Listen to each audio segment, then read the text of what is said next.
First, she started withdrawing from us during break time. She practically spent a break in the restroom spitting. Ronke, who seemed more observant, carelessly announced that Funke had eaten the forbidden apple. It sounded like a costly joke, and Funke pushed her down. It took me standing between them to avert a fight. Finally, the cat got let out of the box the day she suddenly vomited in class and attracted the attention of one of our teachers. It looked like an accident, but the teacher, out of experience, noticed that she was using a handkerchief to spit while lessons were ongoing. After her class, she asked Funke to follow her. She took her to the principal's office, and later we saw her taken to the school clinic where a school doctor visited her. She was a nurse, but delighted to be called and addressed as our school doctor. The janitor came to take her school bag, and we heard nothing from her again till the next day.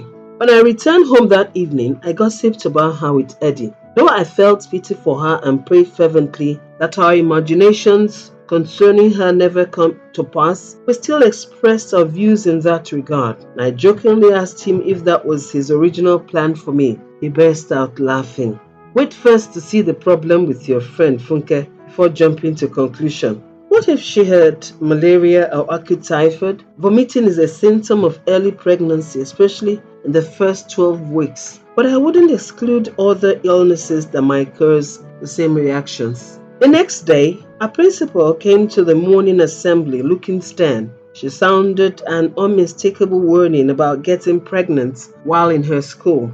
Consider your journey in this school at a dead end. If you ever test positive for pregnancy, I will not think twice before expelling and sending you back to your parents. We all trembled and eagerly awaited a verdict over Funke. But it was not forthcoming. Speculations were wild, and our curiosity remained untamed. The principal concluded her ranting by announcing that she had ordered the nurse to purchase some urine pregnancy test kits so that any suspected case will get tested right here in school. I don't trust some of your parents. I'm sure that in their bid to hide their shame, they will promptly prefer to subject you to abortion than have you disgrace them. Most of such behaviors are familiar among their fellow Christian or Muslim women groups, where they serve as elders, deaconesses, or leaders. Later, Funke's cousin, who was also in her class, confirmed that they had admitted her to the hospital yesterday for acute malaria and typhoid fever. Some of us bought the story, while others kept nosing around as if to say, who is fooling who? I gladly broke the good news to Eddie as soon as I came home. You needed to see his reaction. I said it, he shouted. I knew it. Sometimes people feast on the shortcomings or misfortunes of others to please their egos. Just imagine what would have happened if the girl tested positive for pregnancy. You can trust that every other student would have nailed her to the cross and crucified her on the altar of fornication without blinking an eye. A week later, Funke returned to class looking healthy, and all the gossip went silent. I only realized what my mother used to say about gossip stories. At the most, they will last for a few weeks, and some new hotter things to gossip about will crop up. We fantasized about my reaction if such a thing had happened to me. I knew Eddie was up to something as I noticed the sudden hardening of something under his undies. I later allowed him to have some foreplay before putting back the wall of Jericho between us as usual. I returned from school the following day and met Eddie, almost in tears. Something serious must have happened to him. I sat quietly beside him, put my hands over his shoulders, and pleaded with him to speak out. He tearfully said he received a phone call from his uncle, who said his father was seriously ill and admitted to the Borromeo hospital this morning. All efforts to speak to him have proved abortive, as everyone seemed to have something to hide. The only thing they were all asking in common was, when are you coming? Eddie kept calling home, hoping to speak to his father. He got overwhelmed by fear and anxiety. On the one hand, he suddenly discovers how much he loves his father, but never expresses it directly or indirectly to him. He practically had bottled up all the affection he wanted to return to his father for his tireless efforts in making ends meet, even when school fees went overboard beyond his income. He would rather borrow money than see us drop out of school for late payment of school fees. Now his worries became double-edged. Should anything happen to my dad, it will leave me devastated because he pleaded with me last year to renovate our family house. I brushed his plea aside, claiming I planned to demolish the house and erect a befitting mansion for him. That is why I moved them to that 2-bedroom apartment. But the money I expected to drop didn't work out then, he explained bitterly. Baby, please excuse my ignorance. What do you mean when you said the money didn't drop? Was it a business transaction that didn't work? Or were your goods seized by the customs and exercise? You wouldn't understand, baby, he muttered. Of course I will if you explain. I'm not daft, but I will not speculate about understanding what you did not explain. To cut the story short, Eddie said, I had a friend who was a fraudster, popularly referred to as 419er. He talked me into joining his team to set up a job, promising to give me a 20% cut when the money dropped. I worked with them as the IT expert, wrote and replied to the emails while we fronted a couple of girls as secretaries. Everything was going according to plan until they transferred the first batch of money to the bank account we used to set up the job. That was almost 500 million naira. The bank account, which belonged to an ex-governor, got entangled in a massive investigation by the EFCC in the same week that the money dropped, and everyone scampered for safety. No one dared call his number, not to talk of asking for a dime. Time, effort, and cash spent went down the drain, and I didn't know what to tell my parents, who were eagerly expecting work to commence. Now, you may not understand my position. When your father is sick and you can't get to speak with him, evil thoughts will start creeping in from all directions, like, what if he dies in the process? That is the first venom of torment demons force you to think.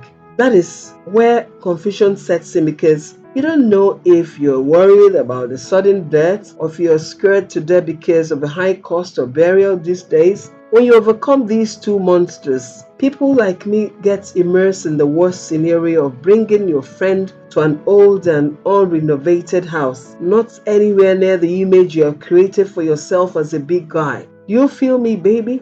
When I looked at the world clock, it was almost 3 o'clock in the morning, and I had to plead with him to sleep. It was practically a sleepless night, as he couldn't get over the thoughts of imagining the worst scenario. We woke up late in the morning, and for the first time, I was absent from school. He made several more calls and couldn't speak to his father. At that point, I pulled out his traveling bag and started packing a few things for him to travel with. He wanted to drive home, but I insisted he should take a flight to Asaba instead and pick a cab home. My love, you should know by now. But exhausted drivers will suddenly fall asleep on the wheels, cause most of the accidents along the expressway. I know it will limit your movements back home. Driving in this current state of mind is not wise. Eventually bought my idea and logged into his mobile app to book a ticket. He called for an Uber taxi since no one could drive him to the airport. He jokingly told me that on his return, he would have to teach me how to drive so that in times like this, one of us could always drop the other at the airport. There was barely enough time to go to the airport due to heavy traffic, but luckily, we made it to the airport on time and he got on the flight. I didn't have a mobile phone yet, meaning I may not be able to communicate with him during his trip. I felt like standing there at the airport until the plane took off, but I suddenly discovered that different planes were taking off at intervals, and I might never be able to identify which one was the flight to Asaba. Besides, he had asked the Uber driver to wait and take me home after he checked in. Just before crossing the security and immigration checkpoint, Eddie handed an envelope to me, but I didn't bother to check the contents. I returned to where the Uber driver parked, and thank God he was still there because this was my first time coming to the Ikeja area. As we drove home, his phone rang, and I could hear the voice of Eddie asking to speak to me. Just then, I realized how important a phone could be. I remembered that Eddie had frequently proposed buying a mobile phone for me, but I turned down the offer because we were not allowed to come to school with a mobile phone. Once I got off this Uber, I would lose contact with him until he came home. How would I even know what happened at home unless I find a business center to place a call on payments? I suddenly remembered I had yet to open the envelope Eddie handed me at the departure hall. I unzipped my handbag, tore open the envelope quietly and saw that it was a pack of 500 naira notes, about 30,000 based on my estimation. I jokingly asked the driver if he knew where I could buy a used phone. He smiled back at me and then he laughed. Those fairly used London phones, he said, are expensive and often, if they are faulty, you may never get the parts to repair or replace them. If you need a cheap phone, my sister, we can stop at a techno shop. You can buy a phone for as little as 5,000 naira. I started contemplating the best way to tackle the issue at hand.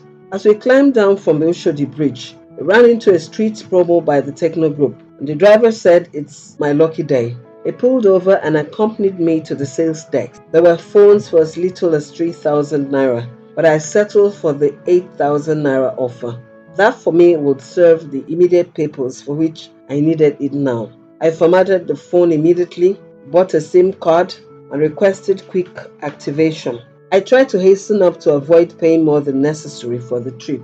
We then proceeded with our journey, and he dropped me off right in front of our entrance gates. I asked how much the fare was, but to my greatest surprise, he said my husband had paid in advance for the return journey. I gave him a tip of 200 naira for his kindness, and we parted ways. Later that evening, I made a surprise call to Eddie to find out the position of things. Not knowing the number that was calling, he didn't pick up the call until after I had called several times. Hearing my voice, he excused himself for having ignored picking up the phone. I'm here at the Boromeo Hospital next to my dad. How is he doing, baby? I asked, even without letting him finish the sentence. Baby, things are not in any way rosy around here. He has not uttered a word nor blinked his eye. They booked him up to an oxygen cylinder, but this has no added value for a man on the verge of entering a coma. They don't even have an electrocardiogram to monitor the state of his heart. And when I spoke to the doctor this afternoon, he claimed that their own broke down a few days ago. I asked the doctor about other life support equipment, but to my greatest surprise, he acted like a rat caught in a trap.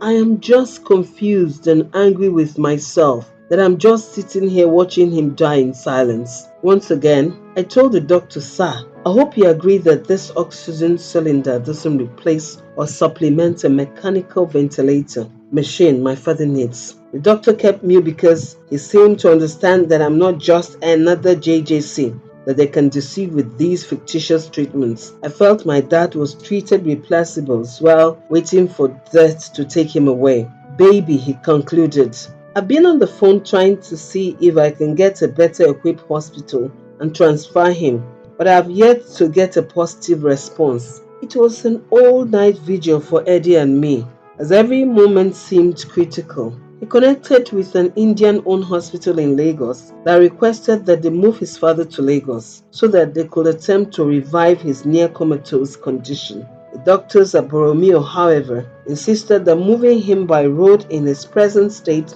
was suicidal because of a low oxygen level in his blood. After much persuasion, the Lagos hospital promised to send the doctor down to Onitsha with an equipped ambulance. They planned to send down a specialist with a proper ventilator and execute adequate intubation and take him back to their Lagos hospital. Notwithstanding the high cost of this operation, Eddie decided to do all the needful, provided the result would save his father's life. He assured me everything was well, but my heart started focusing on negative thoughts. My heart became afraid to the point of questioning if his father will survive through the night. I entirely understand the fears and worries going through Eddie's mind. I frequently prayed for his survival, as it seemed to be the anchor point of his immediate family because of the issues between him and his siblings. Despite the usual sadness that comes with the death of a loved one, there was the exaggerated financial obligation